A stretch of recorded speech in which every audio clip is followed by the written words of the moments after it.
Un ensemble de bastides adossées à des collines, c'est aussi un domaine viticole, un château.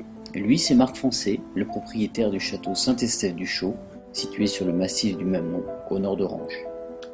Le massif du Chaux, quelles sont un peu les particularités de ce terroir? Alors c'est un terroir tout à fait exceptionnel qui présente la particularité de s'y situer à une hauteur moyenne de 100 mètres et dont l'environnement est constitué de collines boisées, comme vous pouvez le voir derrière moi, et ce qui donne, si vous voulez, de la fraîcheur au vin, car les nuits d'été, quand il fait très chaud, la forêt restitue de la fraîcheur au raisin et permet d'équilibrer la chaleur qui est donnée par toutes les pierres que vous voyez au sol, là, qui sont innombrables, et qui permet de faire un vin équilibré, qui vieillit bien et qui est sur le fruit. Donc, la dominante est ce caractère fruité tout en ayant le corps et les tanins fins. Le château Saint-Estève-du-Chaux est un écrin protecteur pour 57 hectares de vignes qui s'étendent sur les communes de Huchot, Sérignan et Mondragon. C'est aussi une propriété familiale depuis le début du XIXe siècle. Sous l'impulsion de Gérard Francé, le château a connu un bel essor dans les années 1950.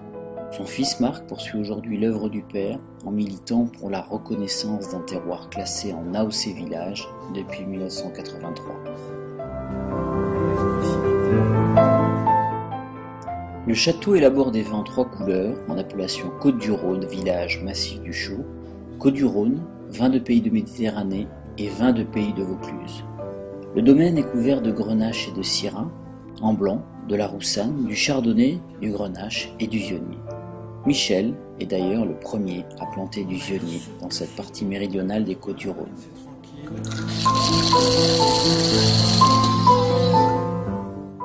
Le vignoble est en conversion biologique et pour la première fois en 2009, les vins du château porteront le label EcoCert.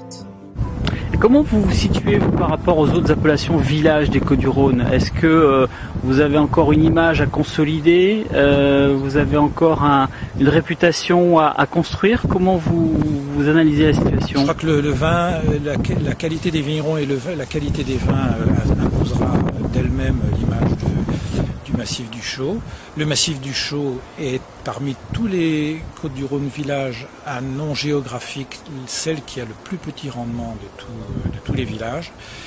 Et donc on peut résumer en disant que c'est une appellation qui monte et que nous avons d'autres projets dont on ne peut pas parler encore, mais pour l'avenir du massif du Chaux, on essaye de voir encore plus loin et encore plus haut.